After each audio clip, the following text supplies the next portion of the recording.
జై శ్రీరామ్, అందరికీ నమస్కారం. వెల్కమ్ టు న్యూస్ అఖండ. నేను మీ కస్తూరి శ్రీధర్. ఈరోజు ఈయనున్నాడు చూడు, రాహుల్ బాబా. ఎవరు మన 54 ఏళ్ళు ఏమనేత ఆయన గురించి ఒక అద్భుతమైన న్యూస్ ఒకటి తీసుకువచ్చినాయా. భలే ఉంటుంది అయితే న్యూస్ మాత్రం.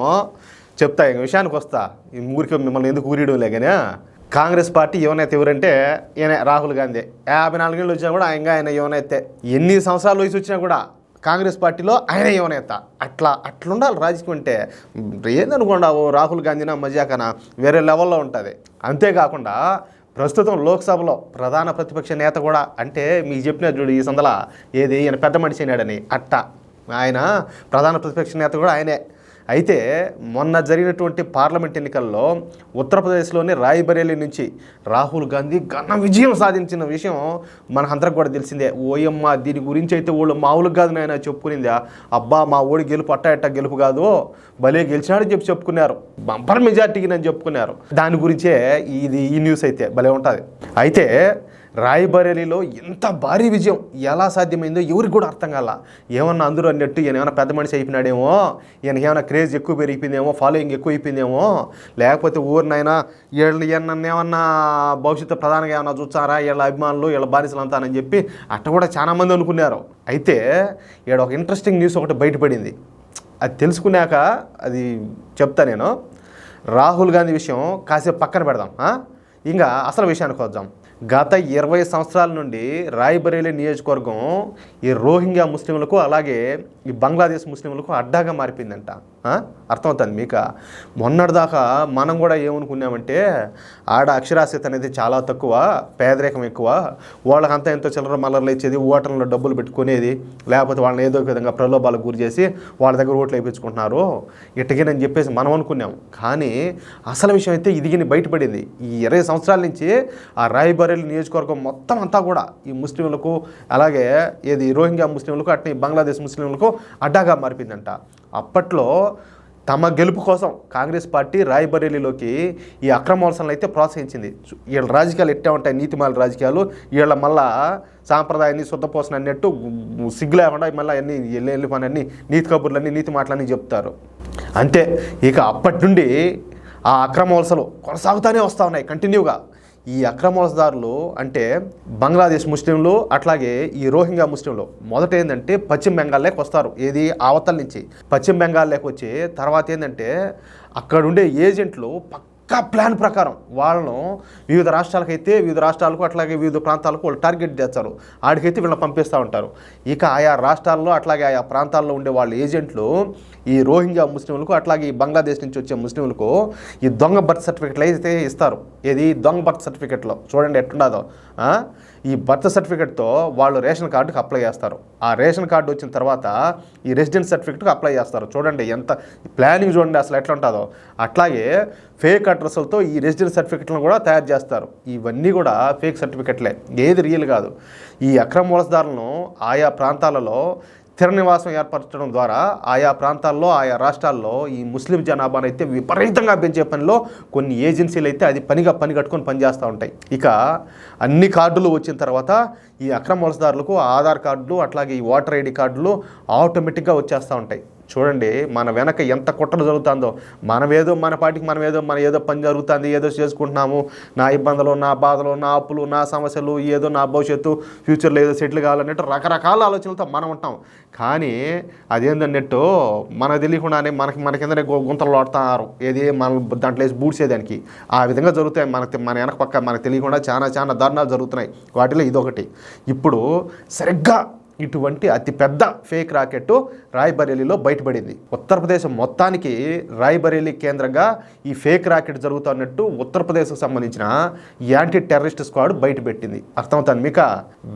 వేల సంఖ్యలో రోహింగ్యా ముస్లింలకు అట్లాగే బంగ్లాదేశ్ ముస్లింలకు ఈ ఫేక్ ఐడి కార్డును సృష్టించి వాళ్ళనైతే రాయ్బరేలీలోనే సెటిల్ చేసినట్టు ఇప్పుడు మనకు తెలుస్తూ ఉంది.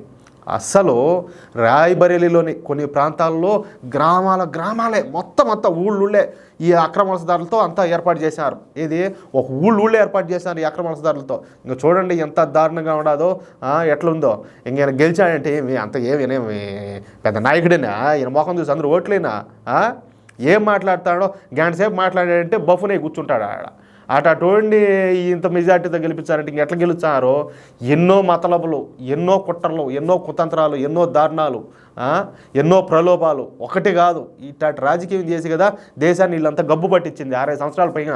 రాయ్బరేలీలో జరిగిన ఈ ఫేక్ రాకెట్లో కీలకంగా 3 చోటా ఏజెంట్లు అయితే పాలు పంచుకున్నారంట. వాళ్ళు ఎవరయ్యా అంటే జీహాన్ ఖాను, అట్లాగే సోహెల్ ఖాను, ఇంకొకటి ఎవడంటే రియాజు. ఈ 3 కూడా ఉత్తరప్రదేశ్లోని జనసేవా కేంద్రాల్లో ఆపరేటర్లు మాత్రమే. వీళ్ళేం అధికారులు కూడా కాదు. కానీ ఇప్పుడు ఈ చిన్న ఆపరేటర్లు కోట్లకు పడగలెత్తినారంట. ఏది అక్రమంగా అంతా సంపాదించి వాళ్ళందరినీ తీసుకొచ్చి ఇక్కడ సెటిల్ చేసి వీళ్ళకి డబ్బులు ఇచ్చారు కదా ఇంక ఎవరు ఈ రాహుల్ గాంధీకి సంబంధించిన తోకగాళ్ళు బానిసలంతా తీసుకుపోయి సెటిల్ చేసిన దానికి అట్లా కోట్లకు పడగలెత్తినారు. అంతేకాకుండా రాయ్బరేలీను శాసించే స్థాయికి వీళ్ళు ఎదిగిపోయినారంట. ఇంక చూడండి ఎట్లుందో. దీంతో ఇప్పుడు ఈ విషయాలు బయటకు రావడంతో ఇక కేంద్ర ఏజెన్సీలన్నీ కూడా ఈ రాయ్బరేలీలోనే టెస్ట్ వేసినాయి.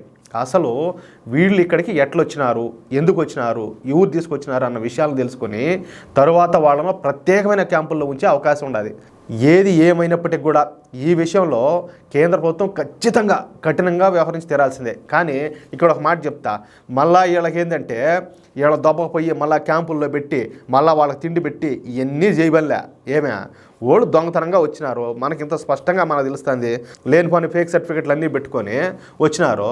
వాళ్ళని ఏం చేయాలా, హారతి గై కొనుమా అని చెప్పేసి ఎన్నీళ్ళు తీసి పూలమాల వేసి బొట్లు పెట్టాలి. వాళ్ళక మెట్టు తీసుకుని తరగకుండా వంగన పెట్టా. మనం ఏదైనా శరణార్థులుగా ఎవరన్నా మనం ఆశ్రయం ఇస్తే అదొక రకం. వాళ్ళ ఇష్ట ప్రకారం దొడ్డిదారి నుంచి దొంగ సర్టిఫికెట్లు, ఫేక్ సర్టిఫికెట్లు అన్నీ పెట్టుకొని వచ్చి ఇక్కడ ఓటర్ కార్డులు, ఆధార్ కార్డులు, రేషన్ కార్డులు అంతా ఏమన్నా వాళ్ళ మినగాడుతున్నది. ఎడా వచ్చి కూర్చొని దొబ్బితినే దానికి. అసలు విషయం ఇప్పుడు నేను చెప్తా చూడు. రాహుల్ గాంధీ ఎట్ట గెలిచినా అంటే ఇట్లాంటి భగవాస్ ఇట్లాంటి బోకరగాళ్ళను పెట్టుకొని రాహుల్ గాంధీ గెలిచింది. లేకపోతే రాహుల్ గాంధీ గెలిచి అంత దమ్ము అంత సీనే అండి.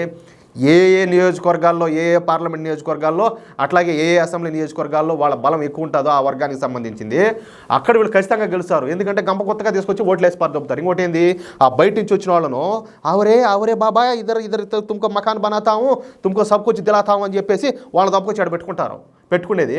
వీళ్ళకన్నీ చేపించేది, వాళ్ళ దగ్గర ఓట్లు వేయించుకునేది. అట్లా రాజకీయం ఎంత దిగజారిపోయిందంటే భారతదేశంలో మన దౌర్భాగ్యం కొద్దీ, మన దరిద్రం కొద్దీ, మన బతుకులు సరిగ్గా కాలబడక, మనం ఏది పట్టించుకోక, మన స్వార్థంలో మనం మునిగిపోయి మన దేశం సంకనాకి పోయేట్టుగా ఉండాలి మన చేతగాంతనంతో.